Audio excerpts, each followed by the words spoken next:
এটা একটা তরিকতের আদব। আজকে আপনাদেরকে আল্লাহর হাতে তুলে দিয়েছেন, এটা তো আপনাদেরকে আজকে সবাইকে মিলে আল্লাহর হাতে তুলে দিয়েছেন, কিন্তু উনি প্রতি রাত মুসল্লায় বসে বসে ওনার ভক্ত মুরিদ অনুরক্ত ওনার সিলসিলার মধ্যে ওনার রুহানি সন্তানদেরকে প্রতিদিন রাত গোপনে আল্লাহর হাতে তুলে দিতে থাকেন। এখন পর্যন্ত দিলে তো ন শেখ হলর মামলাতে ইলে ন ইয়ে দোয়া গুজিছে সাহস দিয়ে ইমন নোয়ারেবে দোয়া করিবেন তো জরুরি।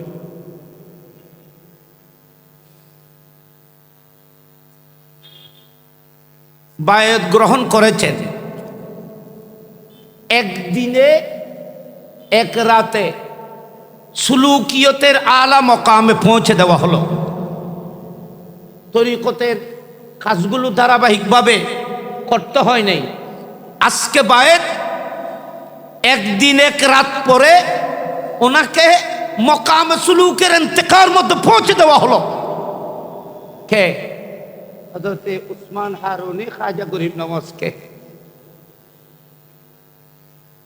অনেক লম্বা সময় তরিকতের কাজ করতে হয়নি। হযরতে খাজা মঈনুদ্দিন হযরত উসমান হারুনির হাতে বায়াতের পরে একদিন এক রাত মুজাহিদার পরে উসমান হারুনি বললেন, তোমার মকাম এখন আরশ পর্যন্ত পৌঁছে গেছে। এদিকে দেখো, ওইদিকে তিন লম্বা আলোচনা আছে, জানেন আপনারা। কিন্তু পীর সাহেব কি বলেছিলেন জানেন?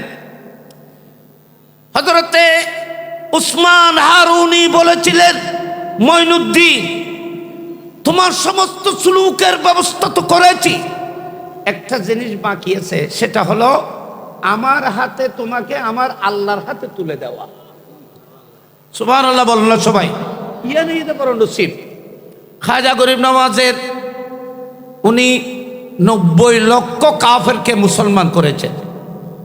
আমি একটি কিতাবের মধ্যে দেখেছি হযরত খাজা গরিব নওয়াজ 96 লক্ষ মানুষ খাজা গরিবের জানাজার মধ্যে নামাজ পড়েছিল। এলা বুঝিস হিন্দু হল হট্টে হিন্দু কলমা পড়ে বিয়াগুন একবারে কট্টর কাফের খাজা गरीब नवाज 90 लाख मजूसियों को कलमा के साये में ईमान के नूर उनके दिलों में रोशन किया, यह मोइनुद्दीन है। हजरत उस्मान हारूनी बोलें, मोइनुद्दीन তোমাকে এখানে আর অনুশীলন করতে হবে না, এক্সারসাইজ করতে হবে না, তুমি তো কামেল হয়ে এসেছো। আমার হাতে তোমার এক নিয়ামত, সেটা তোমাকে দিলাম। একটি শুধু বাকি, সেটা হলো তোমাকে আমার হাতে আমার আল্লাহর কুদরতের হাতে পৌঁছে দেওয়া হবে। তো আল্লাহরা তো তুমি দি বললে তোমারে লইয়ে না থেকে মক্কা শরীফ জব করে দেখা যাবে। ইন তরিকত হযরতে খাজা গরিব নওয়াজকে রাদিয়াল্লাহু তাআলা আনহু মক্কায় মুআজ্জামায় গেলেন। আপনারা জানেন বাইতুল্লাহ শরীফের তওয়াফ শেষে হযরতে উসমান হারুনি খাজা গরিব নওয়াজের হাত ধরে আল্লাহকে বললেন, আল্লাহ মঈনুদ্দিনকে আমি তোমার হাতে তুলে দিলাম। আজকে হুজুর কেবলা আপনাদের আমাদেরকে রূহানি যত সন্তান সবাইকে আজ মুস্তাফার ঈদে মিলাদুন নবীর নূরানি জলসায় হুজুর এখানে এসে আপনাদেরকে আমাদেরকে সবাইকে মজলিসের মধ্যে সবাইকে আল্লাহর হাতের মধ্যে তুলে দিয়েছে।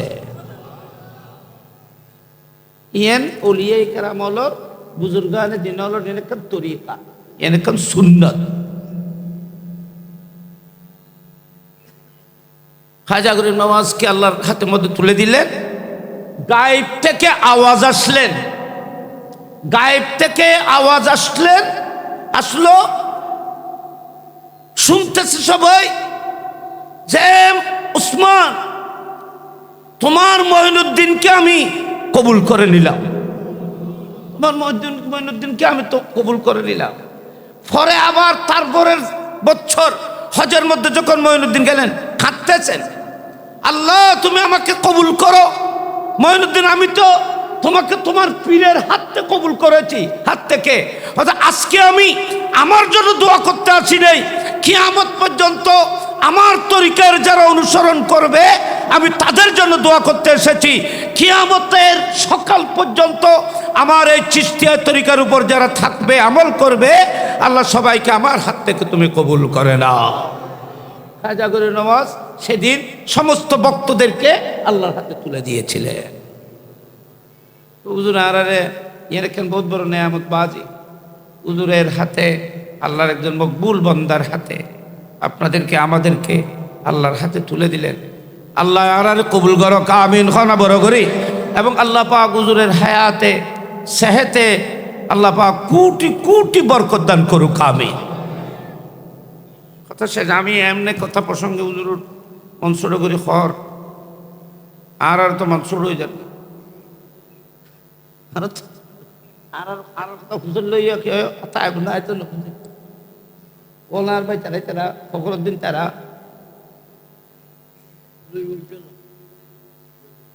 ইব বুড়ো গিয়ে তারা এটা আর ডাকুতে বস্তুতে বহুত আসে ইতারের আই আইসি আয়ের বই বই খুঁজছে এখন যে বহুত আসে সবুজ সামনে বহুত নগল গুনে এই স্টেডিয়াম বস্তু যে এলে বহুত মানুষ ওনার দেখতে লিখুন না আছে না ইয়া।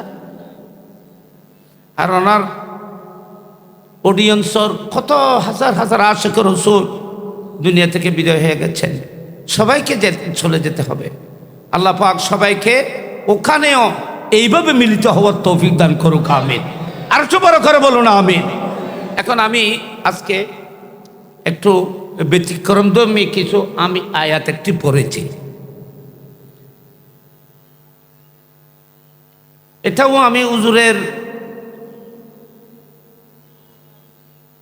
হাল এবং এই অবস্থাকে কেন্দ্র করে কোরআন শরীফের এই আয়াতটি আমি তেলাওয়াত করেছি। কঠিন কথা, আমরা কেন মনোযোগী হইবেন? আয়াত সংক্ষিপ্ত, বেশি লম্বা আলোচনা করানোর এলমও নাই, বল শক্তিও নেই। আমি আমার তৌফিক মোতাবেক এই আয়াতের উপর আলোচনা করব। আজকে কিন্তু তাসাউফ তরিকতের আলোচনা হবে। বিসমিল্লাহির রহমানির রহিম।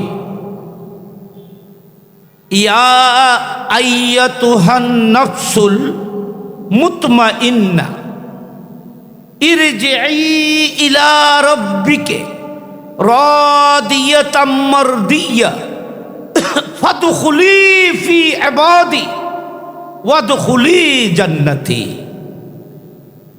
ঠিক আছে না? ঠিক না বাবা? ওই না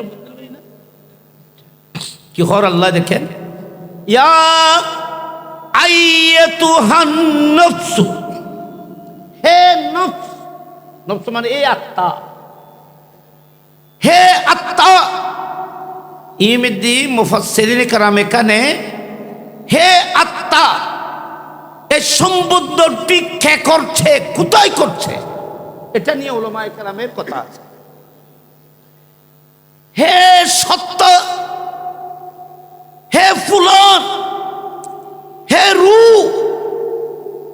হে কলব, হে অমুকের আত্মা।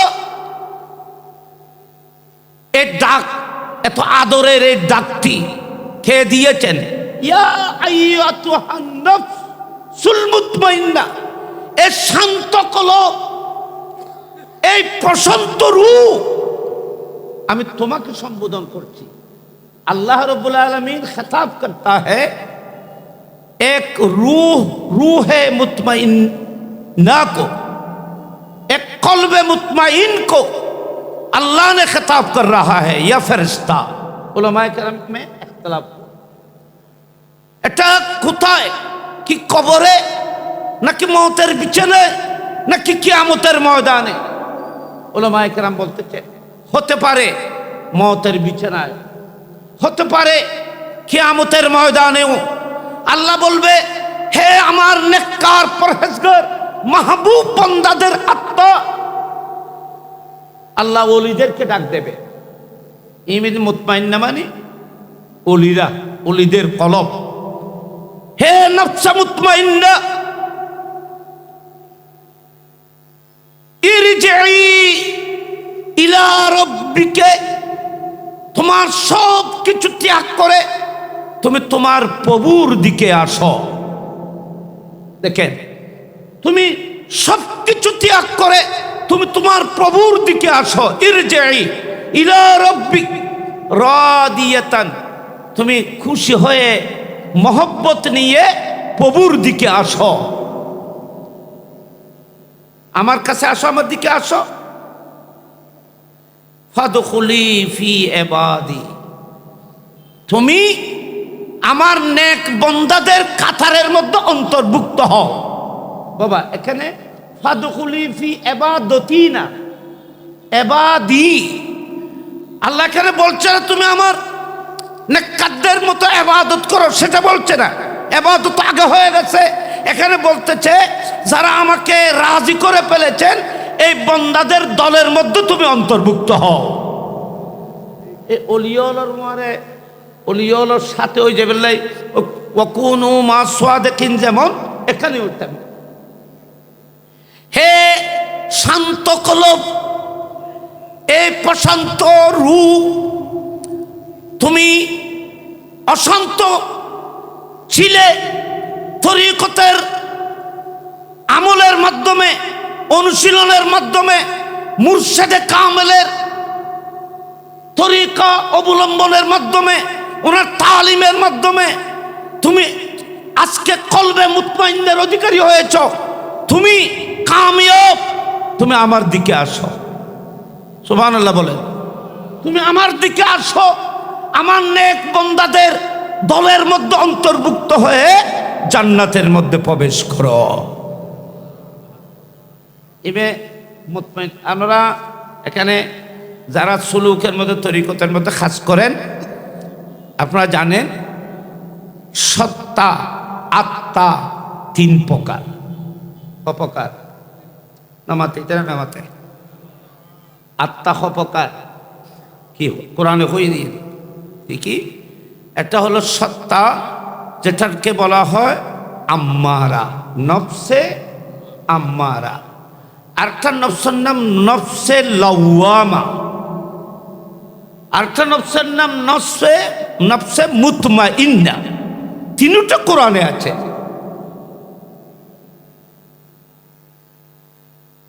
নফস আম্মারা মানি যে আত্মা, যে মাইন্ড, যে খেয়াল তোমাকে সবসময় দুনিয়া, শাহওয়াত, লজ্জাত, দুনিয়ার প্রতি তোমাকে বিভিন্ন রকমের অসওয়াসা দেবে।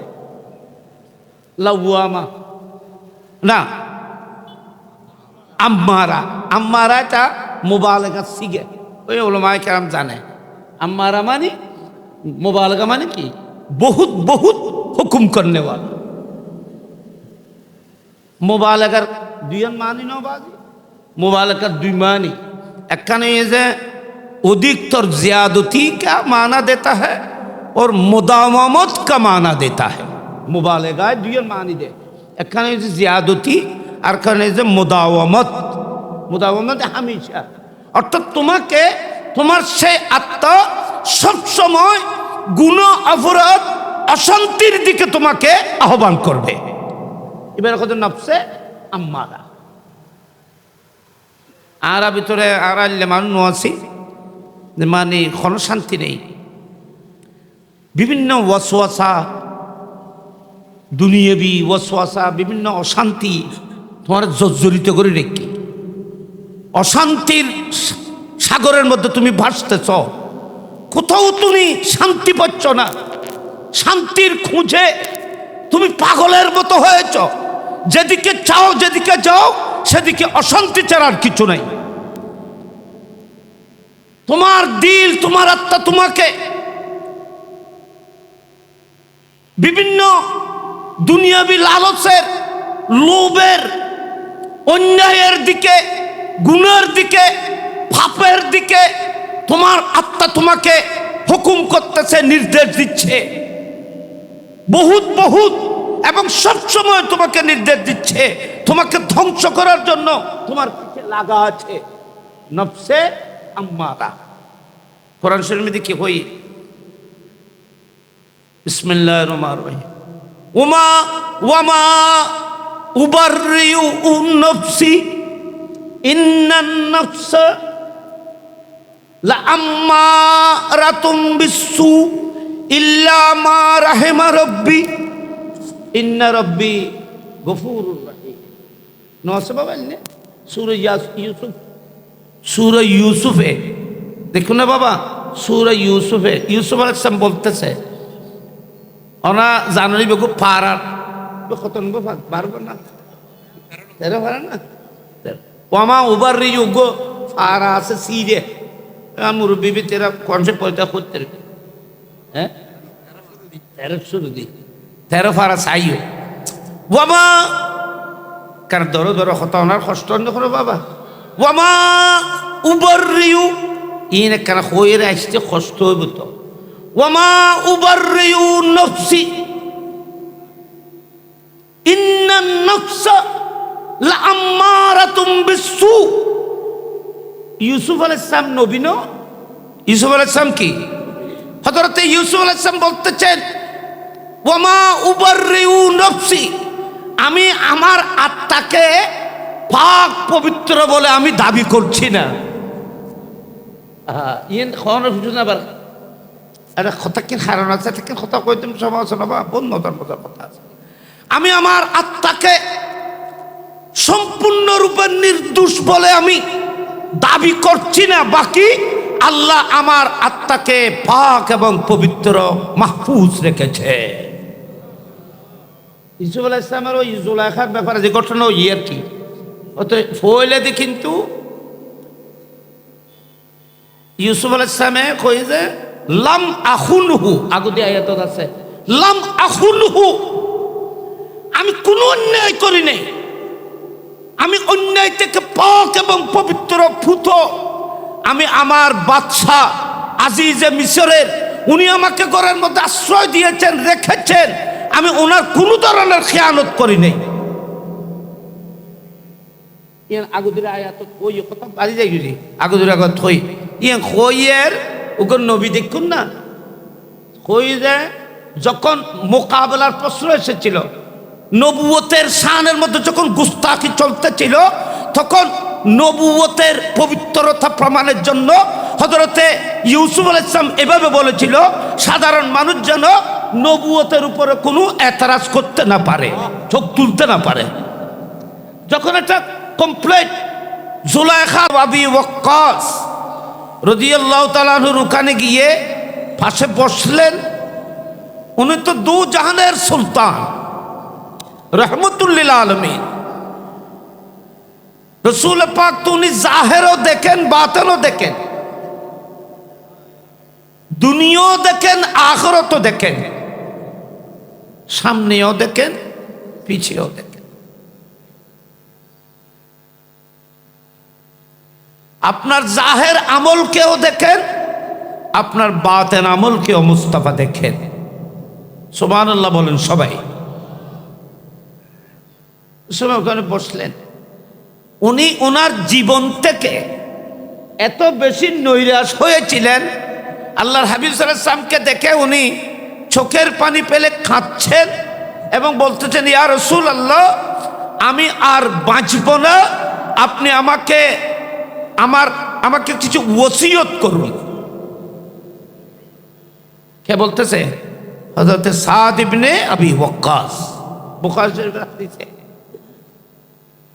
কিতাবুল জানায়েজ।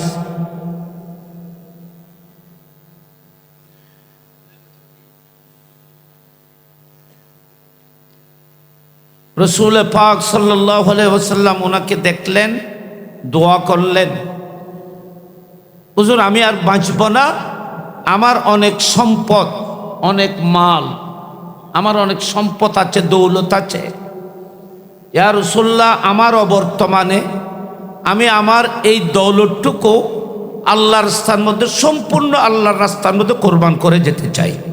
অর্থাৎ আমার সমস্ত মালগুলো আল্লাহর রাস্তার মধ্যে দিয়ে দিতে চাই। मेरी तमाम माल जो माल मेरे पास मौजूद है ये तमाम के तमाम फी सबील अल्लाह के राह में सदका करना चाहता हूं, आपकी इजाजत चाहते हैं,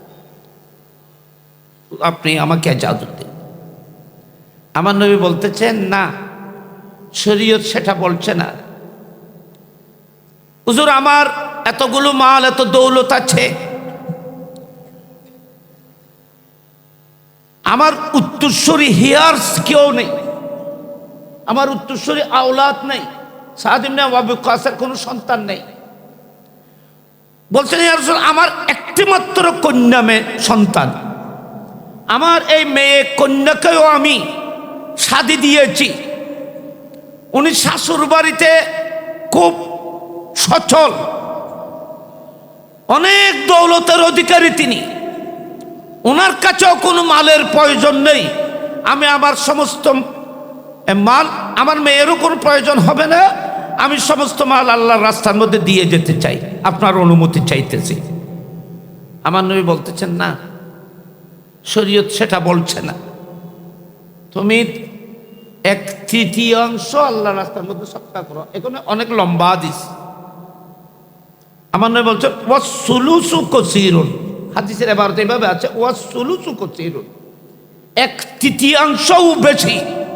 আমার নবী একটি কথা বললেন, এ সাদ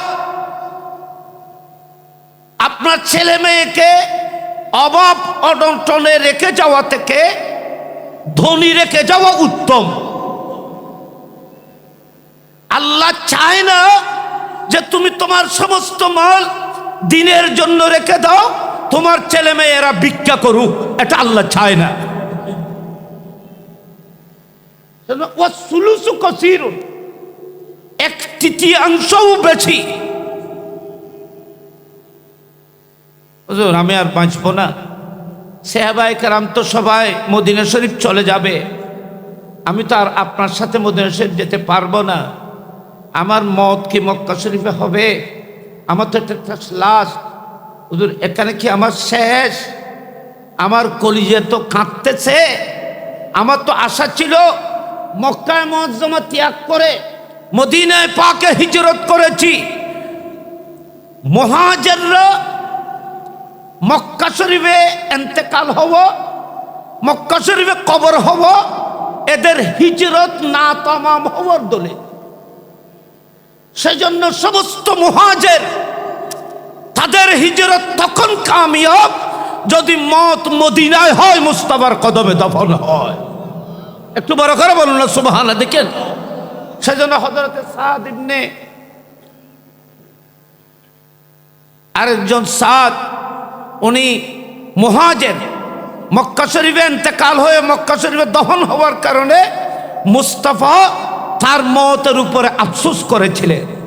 তাহলে বোঝা যাচ্ছে মক্কায় মুআজ্জামায় ইন্তেকাল করলে, এমনি স্বাভাবিক মানুষ মক্কায় মুআজ্জামায় ইন্তেকাল করলে উনি বড় নসিবওয়ালা, কিন্তু নবীর প্রেমে যারা মক্কা ছেড়ে মদিনা শরীফ চলে গেছেন তাদের জন্য মদিনা শরীফে ইন্তেকাল হওয়ায় সবচেয়ে আফজল। কথা দেখেন, সেই জন্য আপনারা জানেন, উলামায়ে কেরাম থেকে শুনেছেন, সৈয়দনা উমর ইবনুল খাত্তাব প্রতি নামাজের পরে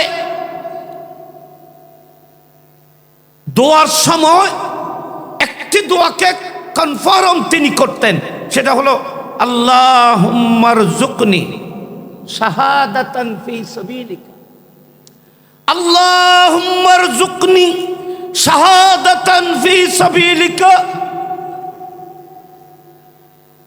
ওয়াজআল মৌতি ফি জাওয়ারি হাবিবিকা। দুইজন জিনিস, ওয়া ভালো জায়গাত মারা যাইবার লাগি দোয়া চাইতে দিবে, ভালো সময়ে ভালো জায়গায় মকবুল স্থানে কোনো প্রিয় জায়গায় ভালো সময়ে ভালো অবস্থানে আপনি ইন্তেকালের জন্য আল্লাহর কাছে দোয়া করতে পারবেন। এমনি মত চাওয়া জায়েজ নেই, কিন্তু এটা বলা জায়েজ, আল্লাহ মত তো একদিন আসবে, সবাইকে তো চলে যেতে হবে, আল্লাহ মত যেন ভালো সময়ে ভালো জায়গার মধ্যে যেন হয়। হযরতে সাইয়্যিদনা উমর ইবনুল খাত্তাব রাদিয়াল্লাহু তাআলা আনহু উনি দোয়ার মধ্যে বলতেন, আল্লাহুম্মা রযুকনি শাহাদাতান ফি সাবিলিকা, এই আল্লাহ তোমার রাস্তার মধ্যে যেন শহীদ হতে পারি, ওয়াজাল মৌতি ফি জওয়ারে হাবিবিকা, मेरी मौत आपके महबूब के कदम पाक के नीचे हो, ये दुआ करता हूं, मेरे मौत मदीनाए मुनव्वरा में हो। सुभान अल्लाह बोलो, कारण उन्हीं मुहाजिर, अल्लाह तेरे रास्ता में शहादत चाहता हूं और तेरे महबूब की कदम पे, तेरे महबूब के गुम्बद खजरा के साये में मेरे मौत चाहता हूं।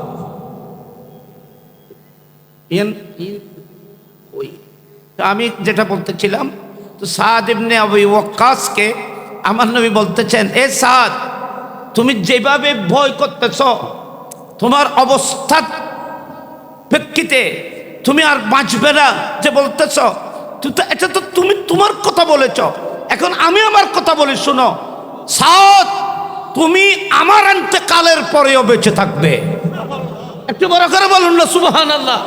এ সাদ, তুমি আমি দুনিয়া থেকে পর্দা করার পরেও তুমি বেঁচে থাকবে, ইরাক তোমার হাতে জয় হবে। দেখুনি মারা যাচ্ছে মানুষই বেরেন, মুস্তাফা কত তুমি ফাতেহে ইরাক হবে। তুমি আমার পরে, আমি নবী দুনিয়া থেকে পর্দা করব, আমার পরেও তুমি থাকবে, তোমার দ্বারা আমার কোটি কোটি উম্মত লাভবান হবে এবং দুশমনানে ইসলাম তোমার মাধ্যমে পরাজিত হবে। আল্লাহু আকবার বলেন, আল্লাহু আকবার। মুস্তাফা এটা আলমগায়, এটা বুখারী শরীফের হাদিস। তো আমি চিন্তা করি যে হুজুরে আর হুজুরের অসুস্থতার কথা করেনি, আল্লাহ চাইলি হুজুরের হায়াতরে অনেক অনেক লম্বা করতে পারে কি পারে না বলে, নাই মনে মনে চিন্তা করেছি হুজুর খর আর মন তো শুরু হয়ে যাবে। দোয়া করিবেন যে হুজুরের হায়াত মেটে দেন, আল্লাহ কোটি কোটি বরকত দান করে। হুজুরের অনেক খাতমত